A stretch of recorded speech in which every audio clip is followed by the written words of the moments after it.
upon a time, there was a little village tucked far away in the woods called Wemmickville. It was populated by small wooden people called Wemmicks, of course. The Wemmicks came in all shapes and sizes, with different paint colors and different faces, but they were all made of wood and were carved by Eli, the master carver. The Wemmicks were cute little wooden people. It was fun to watch them walk around like puppets without strings. They had a strange habit, however. They all liked to give each other stickers whenever, well, you'll see. Every day, the mayor of Wemmickville would gather the Wemmicks in the village square. He would stand on a pedestal to make sure everyone could see him. He called together all of the Wemmicks and announced the beginning of the sticker ceremony. Some of the Wemmicks cheered and danced for joy, but others were not so happy. The happy Wemmicks had lots of star stickers on them, but the unhappy ones had lots of gray dots. You see, if a Wemmick was pretty, talented, or successful, other Wemmicks gave them a gold star sticker. If a Wemmick wasn't so talented, however, or if their paint was chipped or their wood was cracked, they received a gray dot sticker from the others.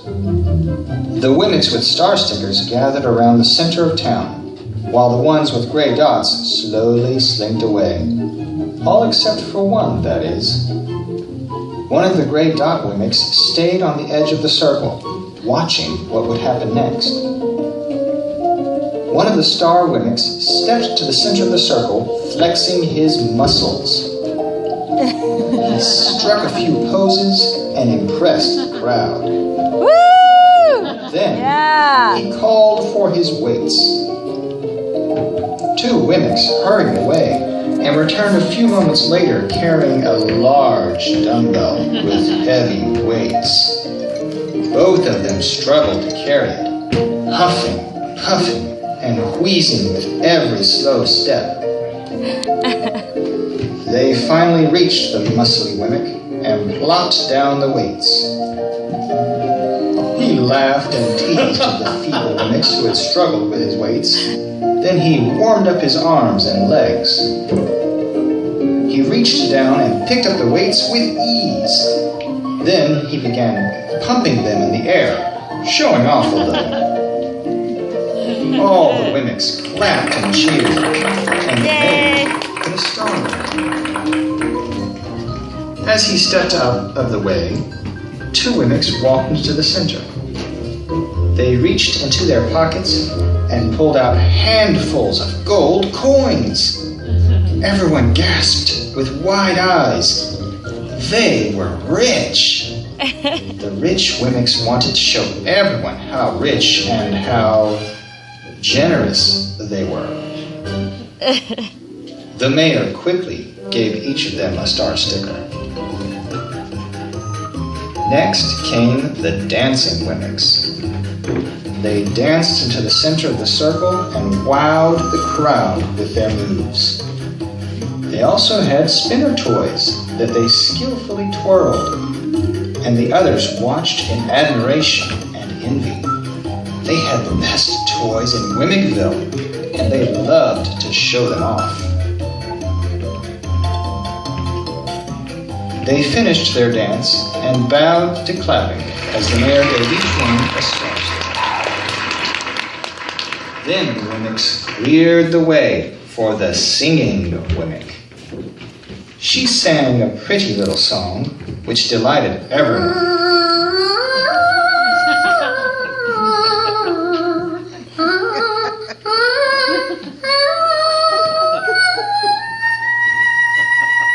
She finished her tune, and they all clapped and cheered, and the mayor gave her a star sticker. The mayor stepped forward and looked around at all the other Wemmicks. He was waiting for someone to give him a gold star, and all the other Wemmicks were waiting for him to do something impressive. Then the mayor reminded everyone that as mayor, he was in charge. He was quickly given a gold star, and everyone clapped. The mayor walked amongst the crowd, and Wemmicks congratulated him for being so mayorly. The Wemmick with gray dots looked on at all the happy wooden people, and he wanted so badly to be one of them.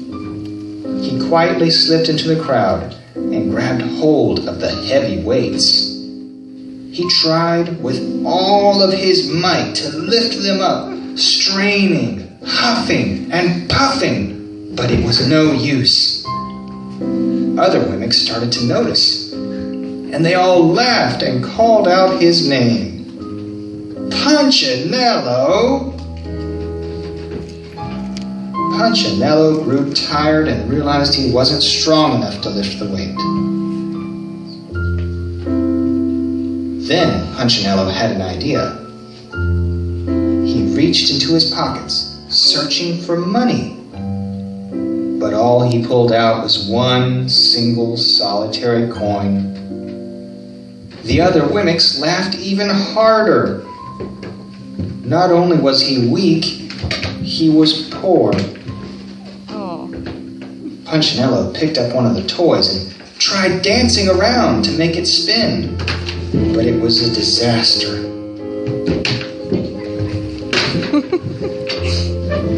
By now, some of the Wemmicks were laughing so hard they were rolling on the ground. The mayor walked up to Punchinello and gave him a few gray dots. Punchinello felt awful. Just then, a girl Wemmick walked through the square and she caught everyone's attention. She did not have any stickers on her at all. Not a star or dot to be seen. The rich Wemmicks went up to her and complimented how beautiful and interesting she looked without stickers. The mayor tried to give her a star sticker, but it fell off. Everyone was surprised. The mayor was very disturbed and upset that his star sticker didn't stick. He blamed the girl Wemmick, and he put a gray dot on her. But the gray dot fell to the ground too. Now everyone was absolutely shocked. They all took a step back from her. No one knew what to think about this Wemmick that stickers couldn't stick to, but they certainly didn't want to hang around her any longer. Punchinello approached the girl Wemmick and introduced himself. He asked why the stickers didn't stick. The girl Wemmick introduced herself as Lucia and told Punchinello how all of her stickers fell off when she started spending time with Eli, the master carver. She pointed to his cottage in the distance and told Punchinello to go and see for himself. Eli was expecting him. With that, Lucia skipped away before Punchinello could ask any more questions. He looked in the distance at the cottage of Eli the woodcarver and was about to start walking when some Wemmicks with lots of gray dots entered the village square. They were the ones that had slinked away before the stickering began. They noticed all of the gray dots that were added to Punchinello's clothes, and they started making fun of him. Punchinello wanted to stop their laughter, so he told them he was going to see Eli. The Wemmicks covered in gray dots suddenly looked very scared. One told Punchinello a story of Eli's cottage and how scary it was, with unfinished Wemmick parts scattered everywhere and a roaring fire where Eli threw Wemmicks that had too many dots on them. The spotted Wemmicks finally left, scurrying away. Punchinello fidgeted with his hands for a few moments, thinking about everything Lucia and the spotted Wemmick said. Should he risk going to see Eli? Punchinello decided it was worth trying. He walked the long path up the hill to Eli's cottage and found the door wide open. He slowly walked in and looked around. Then he saw Eli. He was working on an unfinished wimmick. In the corner of the room, Punchinello saw a roaring fireplace. He gulped at the thought of being thrown in and slowly started backing out of the cottage. Without looking up from his work, Eli suddenly spoke. "Hello, Punchinello. I've been expecting you." Punchinello was terrified. Eli turned around and looked at Punchinello for the first time. And all of a sudden, Punchinello felt calm and safe. Eli's smile was the warmest he had ever seen. He seemed so happy that Punchinello had visited. Eli called him over, and they sat down together in 2 chairs. With his fears subsided, Punchinello was able to ask the woodcarver about Lucia and why stickers wouldn't stick to her. Eli explained that he had created every single wimmick in Wimmickville. He even built the village before they existed. He loved every wimmick he made because they were all his, and that included Punchinello. Believing in Eli's love is what made stickers fall off. Punchinello got up from his seat and stepped away from Eli. He didn't understand how the woodcarver could love him so much when he was covered in gray dots. He was obviously a bad wimmick. Eli told Punchinello the only reason the dots stuck was because he believed them in his heart. And if Punchinello would visit him every day, Eli would remind him of the truth that he was loved and special. Then the dots would fall off, though it would take time.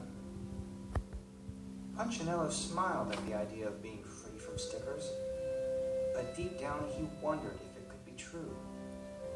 Eli waved as Punchinello walked out of the cottage and reminded him again to come back the next day.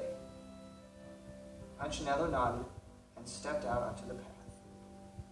He walked for a while and thought about how loving and kind Eli was, and how happy his visit made the old woodcarver. Maybe it was true after all. Maybe all that mattered was how loved and special he was to the one who created him. All of a sudden, one single gray dot fell to the ground.